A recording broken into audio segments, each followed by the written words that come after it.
included in the SDK. Currently, though, we can see what's on offer are these card payment types. So MasterCard, Visa, American Express, Discover, and JCB. And Google Pay and Apple Pay fit into this because, of course, you can link any of these cards. Whatever card is in your digital wallet, be it Google Pay or Apple Pay, will work in our payment SDK.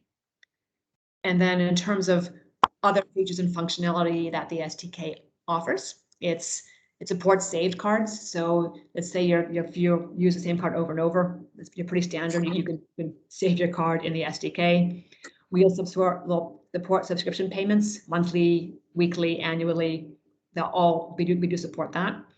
We'll support zero value authentications. Obviously, this is for account checks and the like. We support as well 3DS versions 1 and 2 in the app. And as an added benefit, all transactions can be seen and traced in the MyST platform as well. So that's then some languages here that we support. Italian's coming, but not yet launched. But otherwise, the languages that are shown here are supported by our payment SDK. The Welsh is a big one, isn't it, for us? It's a huge winner. I have to say that the dev team was heartbroken to realize that Google Pay does not support Welsh, sadly. So that unfortunately is going to be, less available on certain versions. Oh, you can get away with that. The banker won't be happy. Exactly. One thing to note here that a merchant does have to use our Tru Connect platform for our SDK to work. It's basically the best way to think of it as probably as an add-on or an added feature for our Tru Connect platform. That is important because it has to come through our Tru Connect, right? So it doesn't affect these guys because everything is through Tru Connect, but when we talk to our partner team, then that'd be very different. So that's circa 2 weeks. Is that just an average there? It just seems quite a long time, to be honest, Alison. Is that? That's what it does so far. This is based on a sort of average developer, one average developer working on it. So if you got someone who's frankly really strong, it'll probably take less time. And as it can be faster, I don't want to. No. Over promise or deliver. Yeah. So I think realistically, I would say if you're talking to merchants, I'd say 5 to 7 business days. And I think that should be, should be doable. This is based off of, we only have a couple data points so far. But you will need to the merchant will need to have someone who is adept at iOS development and someone who's adept at Android development to integrate this. It's software code. So by itself, it won't do anything until it's actually integrated into their app. Okay. And we supply all that integration. We don't currently. We can arguably, but this is one of the things I'll come to and what a merchant will have. And this might be one of the sticking points for the smaller merchants is how do they get this done? Yeah. So that's that will be something that we can discuss. So if you look at how it works, and this is just a quick flow diagram. It's very simplistically where the customer, they will shop as per normal on any app, and they'll proceed to checkout. The merchant's app then requests a payment token from the web server. Basically, it just connects then to the merchant's web server. Web server sends the payment token to our gateway, which then initializes our SDK, and that will then render the payment form. You'll see the payment forms on the next page. The payment forms by themselves are nothing to look at, and you'll see that in a second. They don't look like anything remarkable at all until the merchant customizes it.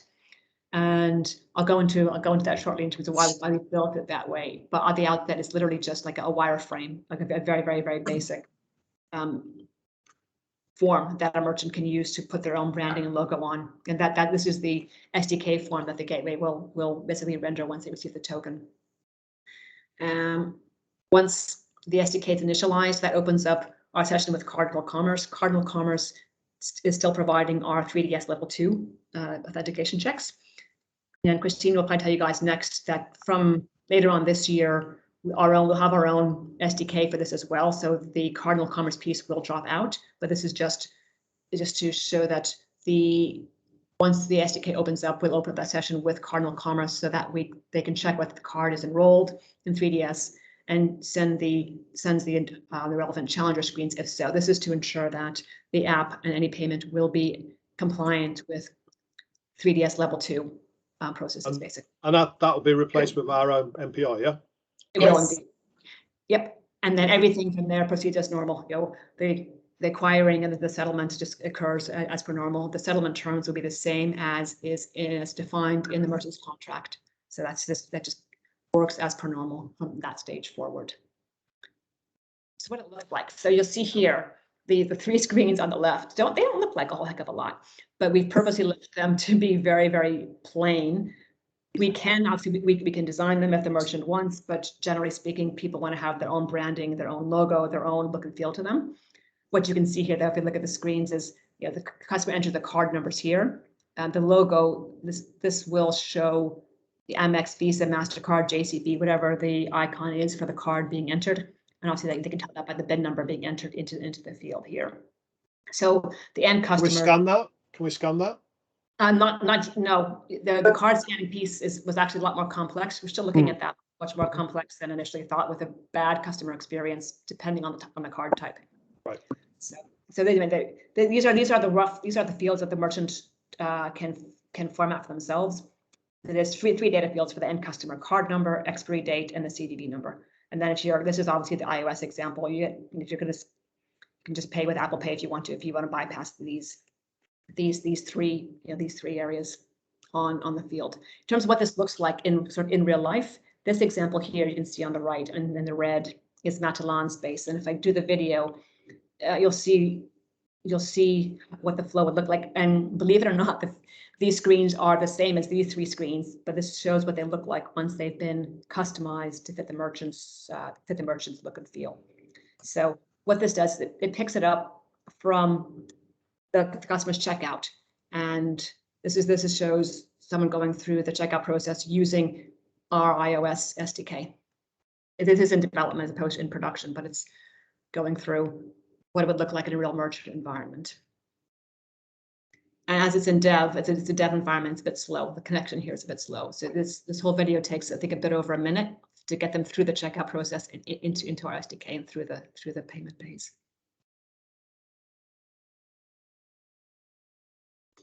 I will note at this point, it's not even in our SDK yet. This is the handover.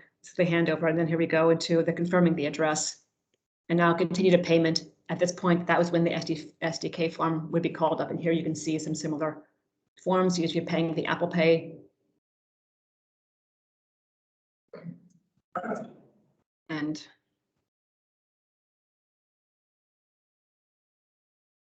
then you get that's it, and payment should be done at this point in time.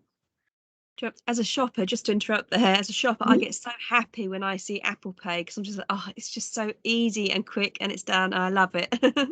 Yeah, no, exactly. It is much easier, of course, than entering. No one wants to enter the card details here. It's Apple Pay, Google Pay make it much easier. So that's also what the forms look like, and this is what the SDK, the few lines of software code that have to be implemented, do. They basically take these forms and render it into a form like this that the merchant can use and offer to their end customers. And then how do we? Here's how we get to. Here's what a customer would need to do to actually get access to the SDK. And anyone who is using our Tru Connect gateway can use it. It's free. By free, I mean they obviously need to be paying for our platform access. We've decided not to. It's not really not a standalone product. None of the competition charge for it. I think the next slide will go into how we stack up to the competition for the products and services. But it's important to note this is not intended to be sold independently. What it is intended to do is, on the one hand, make it easier for us to sell our Tru Connect platform to new merchants, and then also to ensure that our existing merchants have a stickier experience, that they're less likely to move away from our Tru Connect platform. So fundamentally, what do they need to have to use the SDK? They have to have an app. They can use a third-party app, but they actually have to have an app that they use. And otherwise, there's no point in using the SDK. And that app needs to support iOS version 11 or higher, or Android 6.0 or higher. So those are some negating factors. Was that a question coming from the room? No.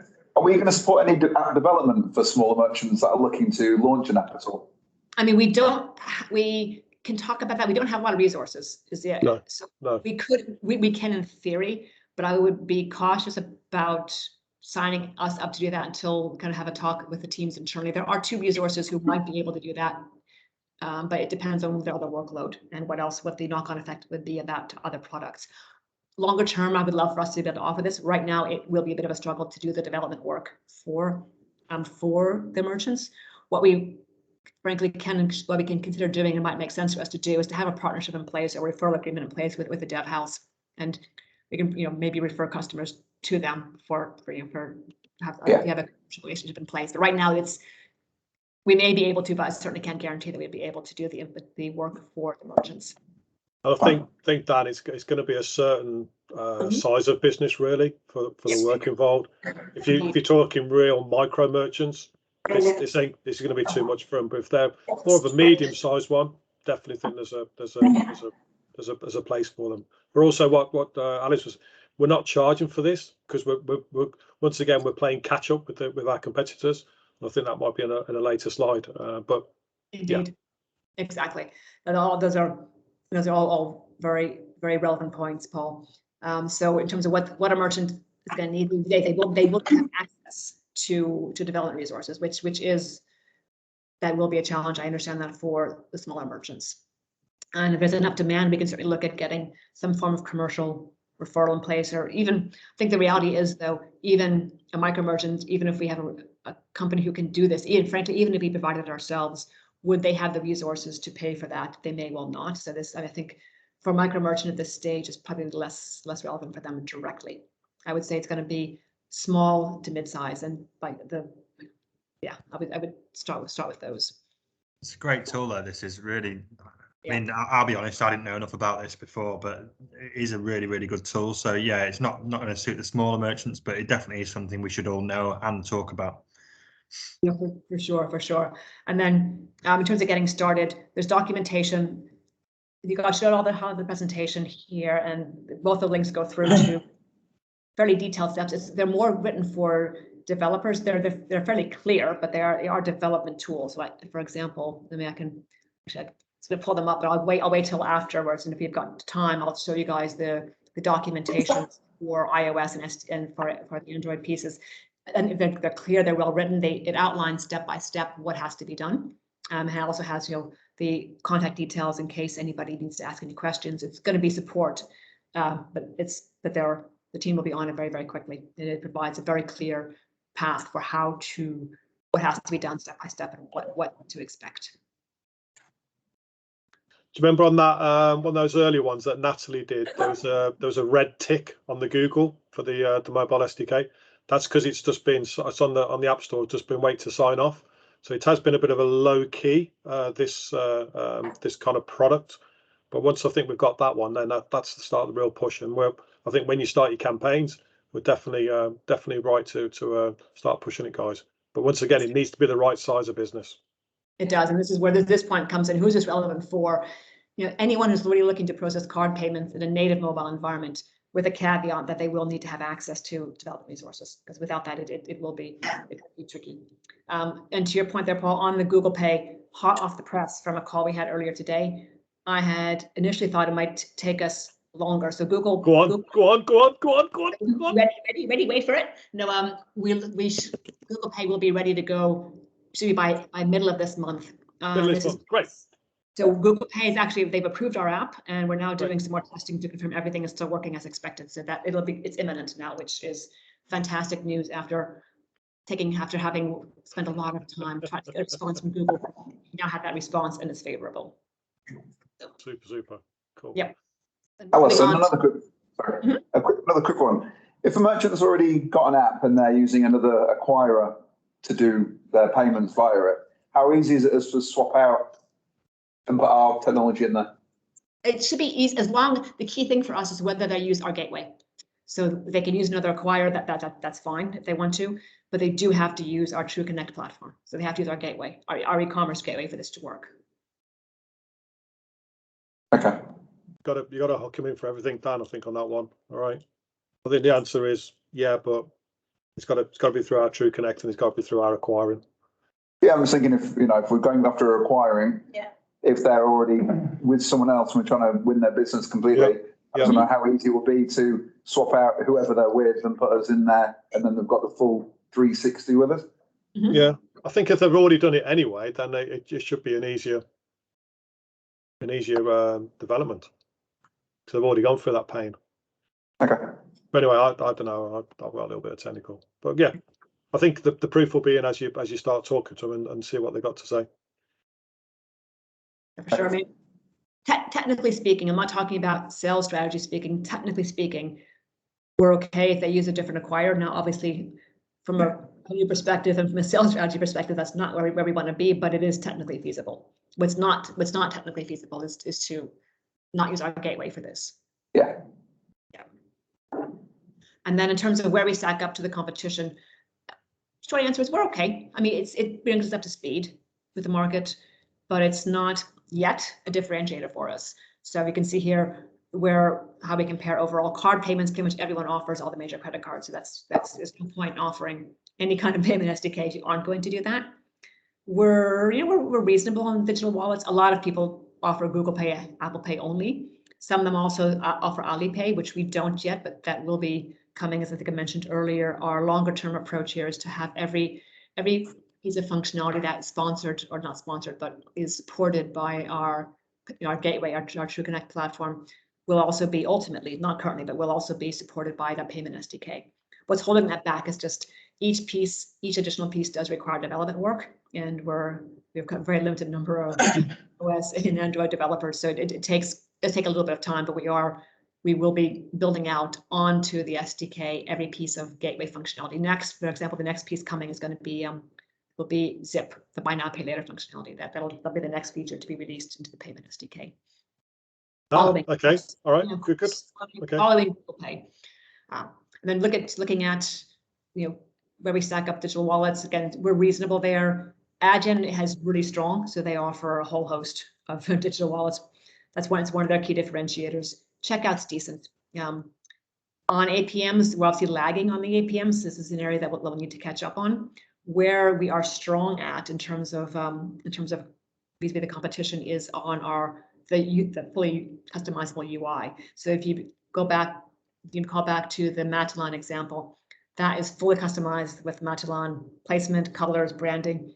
And for a mid-size and larger merchant, that'll be really important. For a smaller merchant, it's probably less critical, but it's that ability to ensure that the merchant can rearrange the buttons, it can change the size and colors, etc. is important, and not everyone offers that. So that is one area we can stand out. Going forward, and here we look at shopping cart integrations, I think we've done a few more. I don't obviously have complete information here, so that's frankly a bit of a question mark. We've got, it was in part 4 of the major ones in, so WooCommerce, Shopify, and I'll look at the other 2 we've got, but we're reasonable here. PaySafe is pretty poor here, and I don't have information, unfortunately, on the specifics that the others support. One area that we could differentiate ourselves on would be any kind of cryptocurrencies or digital currencies longer term, because pretty much nobody is currently supporting that in the payment SDK. So that could be an area as we go forward that would help us differentiate. But again, for now, what we're doing is with this piece is making sure we don't lose customers. I think I may have lost connectivity. No, you haven't. You're still there. And then we're gonna put store in there as well, aren't we? In the shopping. Yep, exactly. Yeah. So that's another good one, guys. When that store really comes to fruition, that's in there as well. Yep. The key message here: we're competitive in the market, but we're not a standout in the market yet with this piece. Of customers and what's really how to ask and how to determine which customers are right for this product. Key thing is they have to have or use a native app. So that's the core here. If they don't have the app, there's no point. If they're not using an app, there's absolutely no point in them using it. So that comes back to your question, Dan, on there. Yeah. Yours. So they've got to have an app. They haven't, then to start from scratch, I think. Okay. Yeah. And the second most important question is, can they get access to development resources? Yes. And then in terms of what's going to be a benefit, if they're already offering Apple Pay or Google Pay through some other means, we can still sell it. We can still offer them the SDK. There's still going to be benefit. It's just that the benefit would be a little bit reduced. So if you're thinking of some of the key questions to understand how solid the fit would be, for our payment SDK and what their needs are. These are the 3 questions I would focus on. And that is like all I have in terms of the prepared parts. Happy to answer any questions or request for more information that you guys might have. Alison, can we circle back on that last slide, because I think that's probably the leave it on there. Then any question, guys. I think that's your key to start getting your head around that bit. What do they definitely need? The first one. Can I just double check myself? Sorry, just a quick one. I take it they can mix and match services, so they've got a website with whoever and acquire with whoever. They can still use our app, our SDK separately. Yeah, is that right? Or we have to use that gateway? They have to have their own. They have to have an app that they use. So, yeah. If they've got a website and an app, it's fine. Yeah. Separate's fine. Yeah. Okay. But Tim, the 2 key things on there, it's Tru Connect, our gateway, and that's the acquirer. Okay. I've just double checked. I've got a merchant I'm working with at the moment that's in that sort of situation, so I just want to make sure that was all. Yeah. Don't forget, our gate. It's got the whole reason why we're doing these things today. It's that whole stickiness, right? It's all the Tru Connect, our gateway, our acquiring, and all these things bolted on. That's the key thing, okay? In this scenario, I pulled them over to the SDK, and I'm going to try and pull the website over. You see, I'm using that as to switch to us. Yeah, great. Any other questions, people? No. Yeah. You can also see on that what the one before where our competitors, they're big boys as well, guys. You know. Yeah. Your Stripes, your Squares, Checkout.com, Peso, Adyen, they're big boys. So we're mixing with the bigger ones. Probably where our competitors are they haven't got any of this. So it is to get. We are kind of get up to speed what's out there in the market, but a lot of our competitors that you come up against won't be offering this. So it is a good start.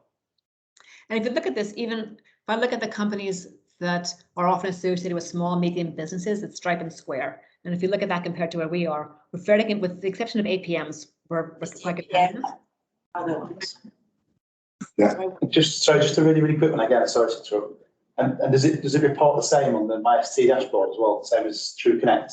Exactly the same. Is it real time? And is there any difference? Sorry, I didn't quite catch that. Is there any difference in how it reports at the back end through MyST? No. It'd be all the same. It integrates. It's the exact same. Just think, Tim. Anything that hits the gateway, wherever route it's taking, it's on the gateway, so it'll be showing up there, right? Same, yeah, that's fine. Yeah. Cool. Thank you. Cool. Excellent. Okay. Great. No questions. Thanks very much, Alison, superb. Thank you. Thank you all for your time. And if you do have questions, you know where to find me. Yeah, you'll be in the Thanks, jungle. Alison. You'll be in the jungle. We can tell that. Right. But thanks, guys. Enjoy the rest of your day in the afternoon. Thank you. You too.